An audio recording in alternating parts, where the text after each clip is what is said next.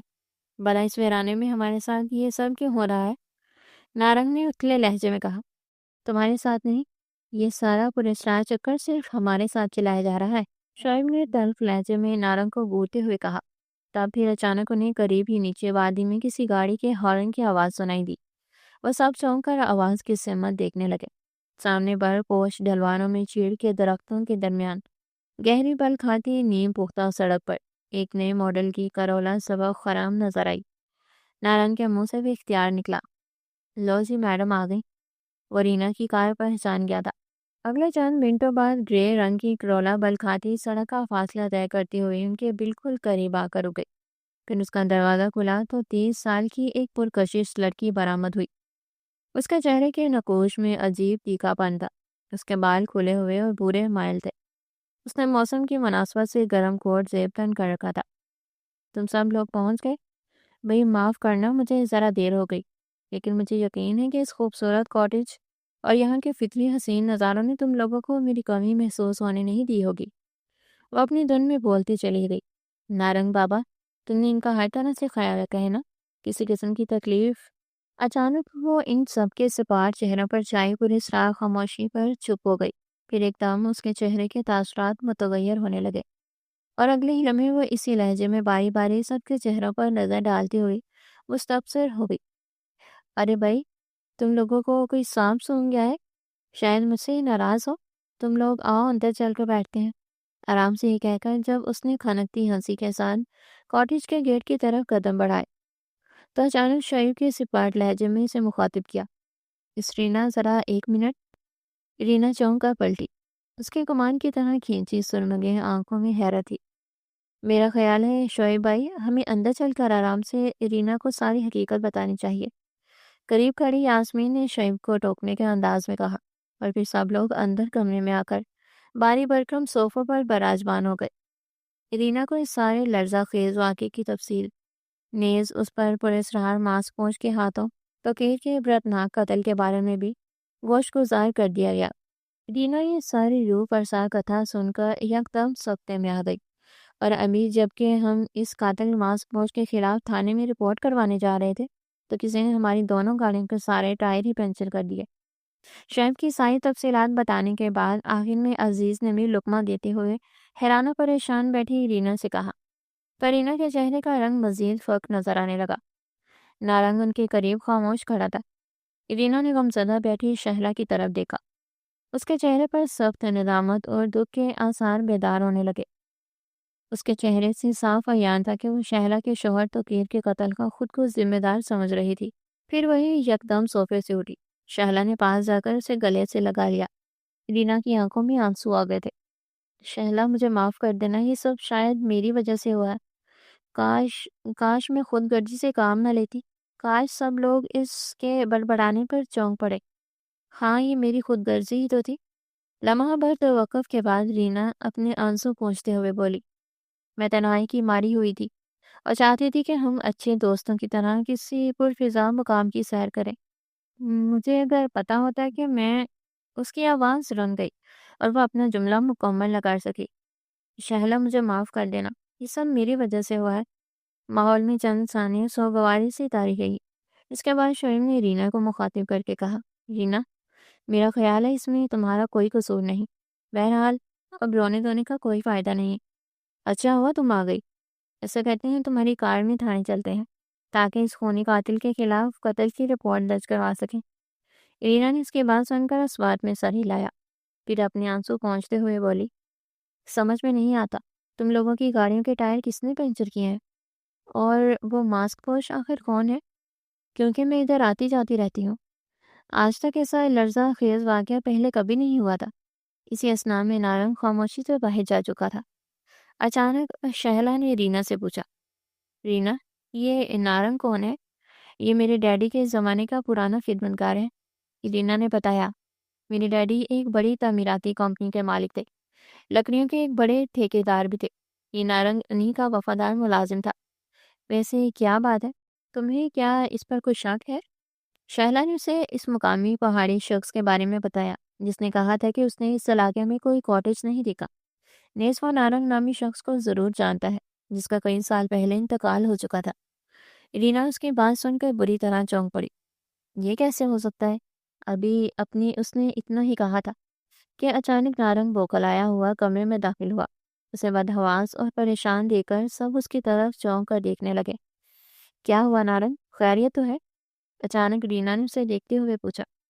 Be B G وہ باہر آپ کی کار کے ٹائروں کو کسی نے پنکچر کر دیا ہے، اس نے بتایا تو وہاں موجود سب لوگ اٹھ کھڑے ہوئے۔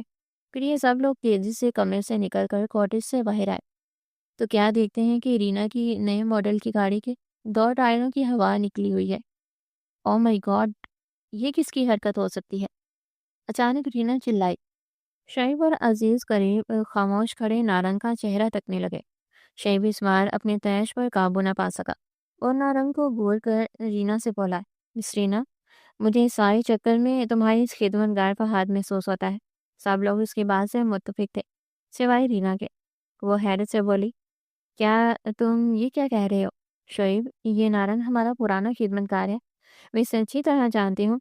تم نے رینا شاید ابھی تھوڑی دیر پہلے شہلا کی گفتگو ملاحظہ نہیں فرمائی؟ اس بار عزیز طنز کے ساتھ بولا۔ شہلا اور توقیر کو اس مقامی پہاڑی آدمی سے نارنگ کے بارے میں بتایا تھا کہ اسے مرے ہوئے کئی سال بیت چکے ہیں۔ رینا اس کی بات سن کر مسکرا کر بولی، تو پھر یہ کون ہے؟ کیا یہ نارنگ کی بدرو ہے؟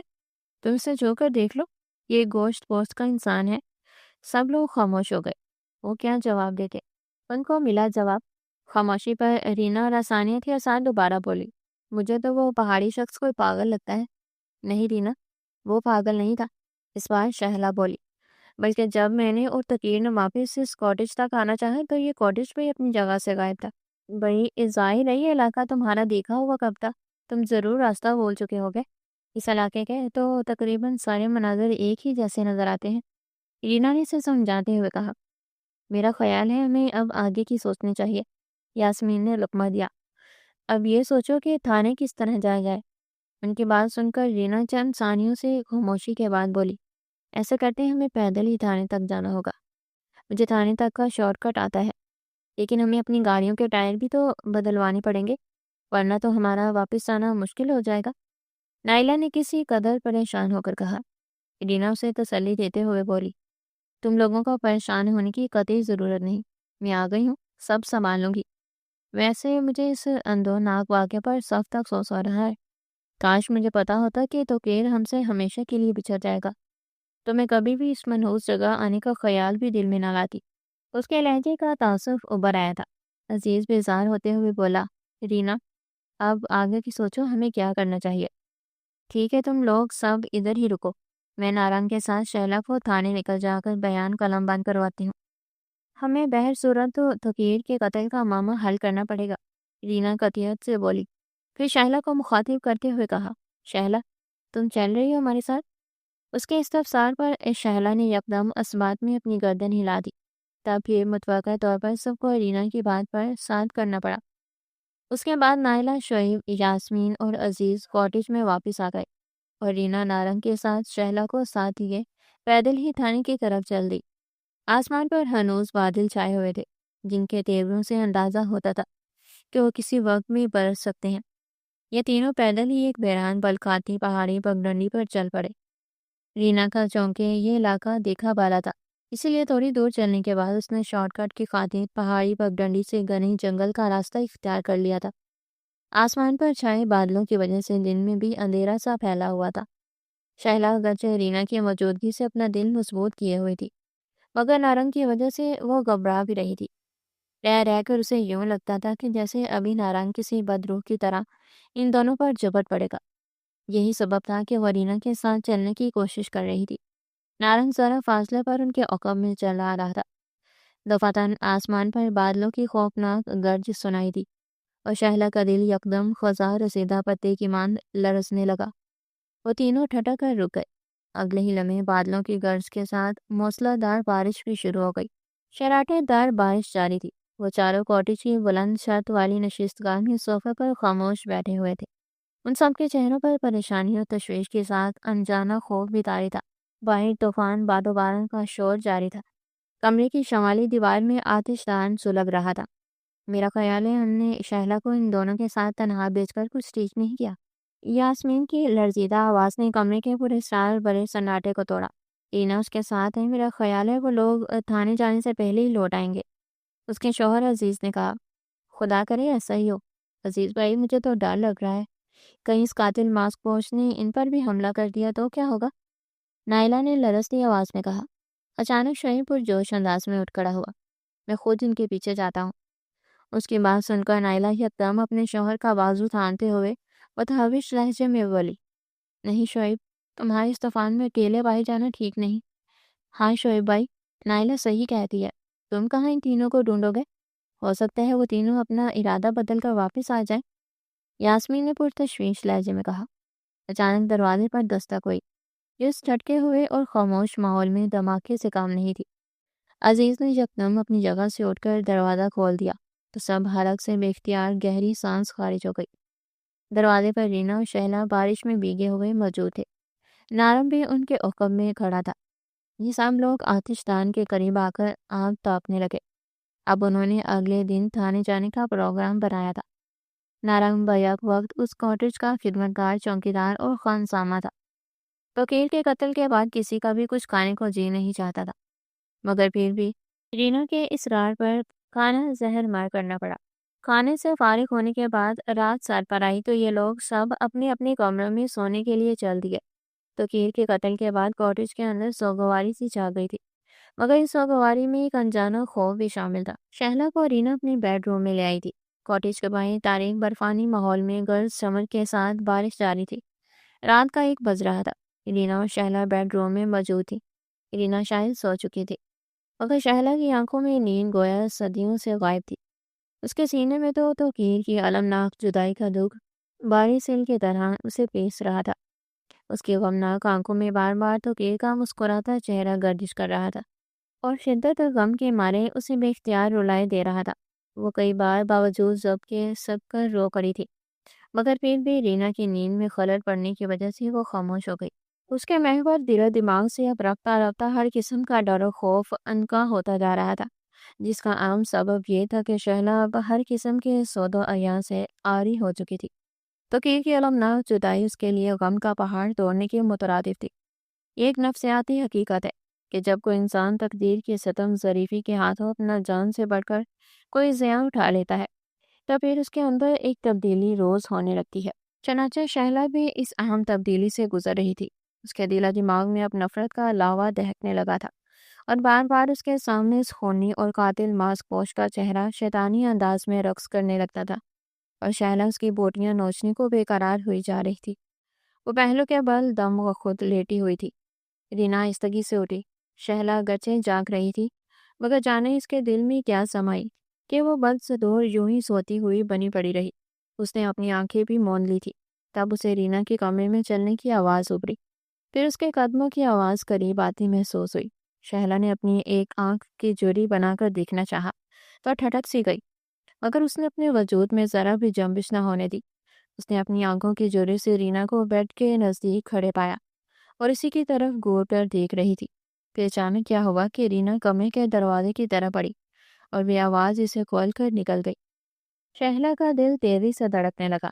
وہ رینا کے اس پر اصرار انداز پر چونک گئی تھی۔ اس نے اپنی آنکھیں کھولی اور یکدم بیڈ سے اتر کر بے آواز قدموں کے ساتھ دروازے کی طرف بڑھی، پھر اس کی باریک جوری بنا کر دوسری طرف دیکھنے لگی تو اسے رینا دبے پاؤں ایک طرف جاتی ہوئی دکھائی دی۔ جب شہلا نے رینا کو نشستگاہ کے دوسرے دروازے سے باہر نکلتے دیکھا تو خود بھی نشستگاہ میں آ گئی۔ یہاں بھی مدھم روشنی تھی۔ شہلا دھڑکتے دل کے ساتھ دروازے کی طرف آئی اور اسے کھولا تو سامنے مختصری ایک راہداری تھی اور راہداری میں آ گئی۔ یہاں ہلکے پاور کا بلب روشن تھا۔ شہلا نے سامنے رینا کی جھلک دیکھی۔ وہ داہنی جانب راہداری کے سرے میں گم ہو گئی۔ شہلا بھی دبے پاؤں آگے بڑھی اور سرے پر پہنچ کر رکی، پھر آٹ سے جھانکا تو اس کے سامنے ایک اور راہداری کے بالکل سامنے والے دروازے پر رینا کو موجود پایا۔ وہ دروازے کے تالے میں چابی گما رہی تھی۔ پھر اگلے ہی لمحے وہ دروازہ کھول کر غائب ہو گئی۔ شہلا تو جاسوس کے ہاتھوں مجبور ہو کر آگے بڑھی اور دروازے کے قریب جا کر سن کن لینے لگی۔ دفتن اسے اندر سے کسی کے سسکنے کی دم آواز سنائی دینے لگی۔ وہ بری طرح چونکی۔ اسے یہ جاننے میں لمحہ بھر کی بھی دیر نہ لگی کہ رونے سسکنے کی یہ آوازیں رینا کی تھی، مگر کیوں؟ وہ کیوں رو رہی تھی؟ اندر کون تھا؟ یہ کیا پراسرار معمہ تھا؟ آخر ایسے ہی ان گنت خیالات اس کے دل و دماغ میں گونجنے لگے اور وہ الجھ سی گئی۔